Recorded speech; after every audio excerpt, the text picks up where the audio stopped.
In this guide, I'm going to show you how to change language on Instagram. Before we get into this guide, make sure to like the video and subscribe to the channel with all notifications on. It really does help with the channel and it lets us know that you want more content like this. We'd greatly appreciate it. And if at any point throughout this guide you did have any questions, just ask them down in the comment section below and we could help you out further. I'm going to be doing my best to reply to every single comment down there. Begin by opening up the Instagram app, tap your profile icon down in the bottom right corner, and on your profile, tap those three lines up in the top right. It's going to open up your settings and activity, and you just need to scroll down until you see language and translations on here. You can also just go ahead and search for it. I think it makes it a little bit easier so you don't have to scroll through here. But open up language and translations, and then you just need to select set language and then go ahead and hit continue.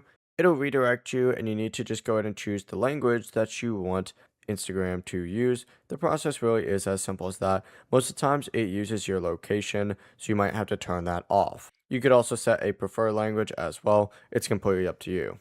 Before you leave this guide, make sure to like the video and subscribe to the channel with all notifications on. It really does help the channel and it lets us know that you want more content like this. We'd greatly appreciate it. And if at any point throughout this guide you did have any questions, once again, ask them down in the comment section below and we could help you out further. I'm going to be doing my best to reply to every single comment down there. Have a great rest of your day though.